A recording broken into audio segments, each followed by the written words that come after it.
Kumusta ulit sa inyong lahat? Ayan. Okay guys, ngayong araw ay gagawa naman ito. Hindi na tayo magpatumbik to. Ayan, diretsuhan. Ayan.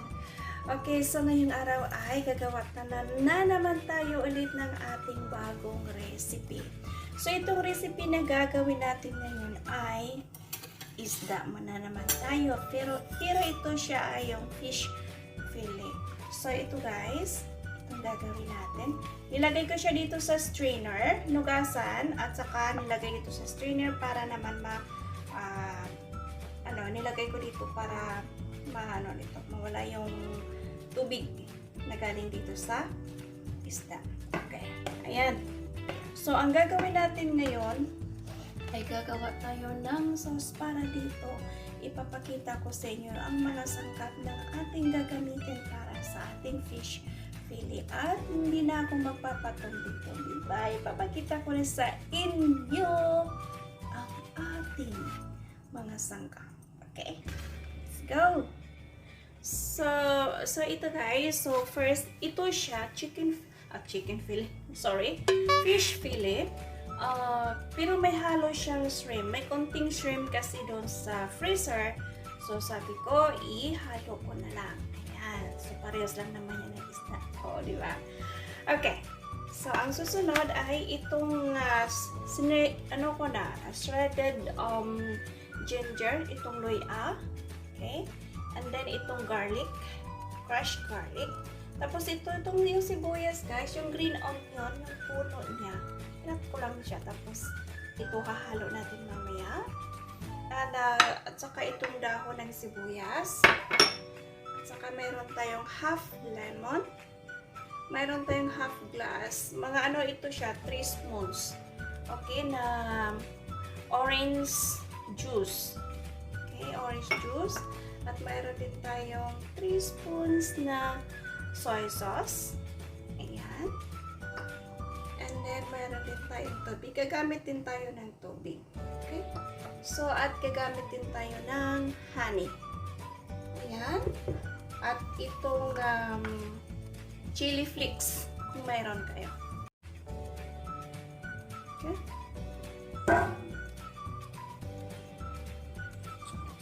Okay guys. So, ang next natin gagawin ay lalagyan na natin dito. Ano ba? Ayan.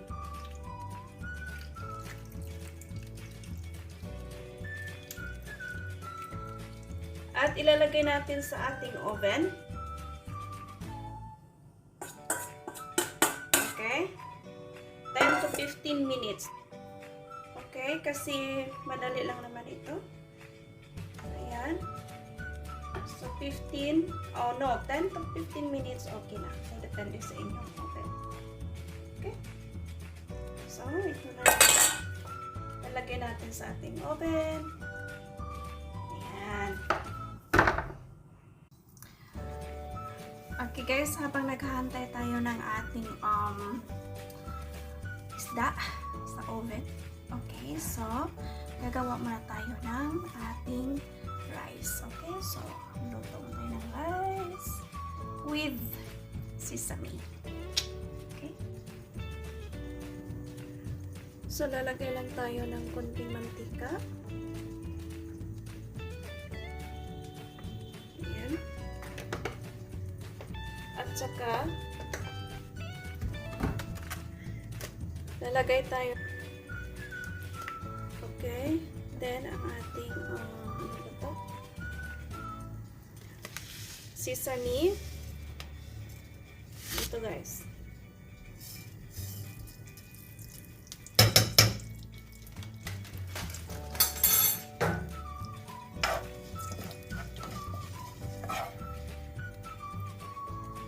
So ayan guys, okay na yung sesame natin.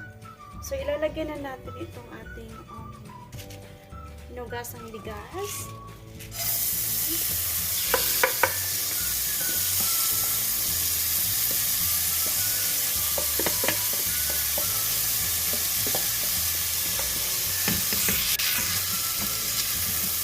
Haluin.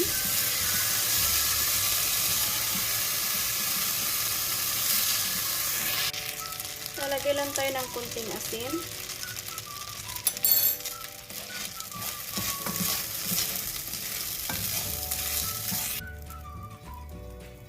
Lagyan na natin yung ating tubig. 1 cup lang naman itong bigas na natin. Sain lang ako ng 2 glass, okay? Okay guys, at takpan lang natin. Ayan natin kumulo ng pag kumulo na, ilalagay natin sa very low fire. Okay? Ayan. 15 minutes later. Okay guys, so ready na yung natin. Ayan, ito na yung chicken fillet natin at saka yung sauce niya. Okay? Mga little thick lang siya. So, ang gagawin natin ngayon ay lalagyan natin ng sesame. Okay? Kung gusto nyo, lagyan nyo. Pero kung ayaw nyo, wag. Okay?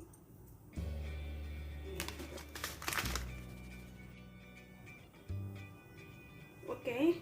Din ang ating sibuyas.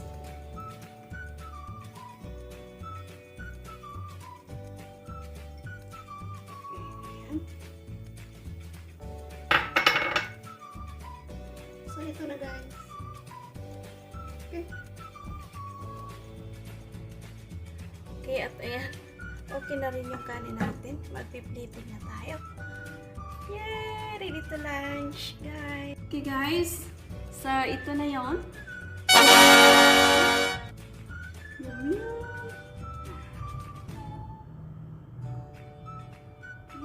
So, kakain na tayo. Okay guys, so kakain na tayo. So, ito na natin. Ayan. Okay.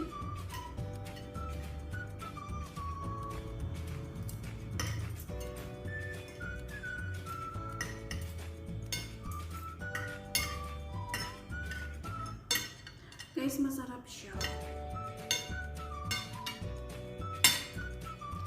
So, okay guys, so ito kakain na tayo. Ayan. Okay? At susubukan natin ito.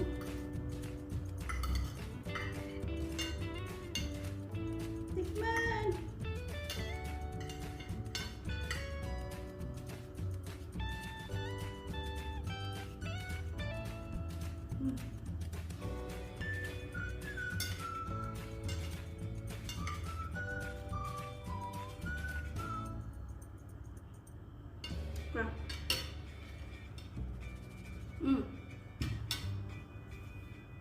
Try nyo ito. Okay. Guys, kung bago ka pa sa aking channel at kung nagugustuhan nyo itong ating bagong recipe, don't forget to hit like, comment, and subscribe, and don't forget to hit the bell button para ma-notify kayo sa susunod nating videos kung meron naman tayong bagong i-upload. And of course, don't forget to share to your friends. Okay?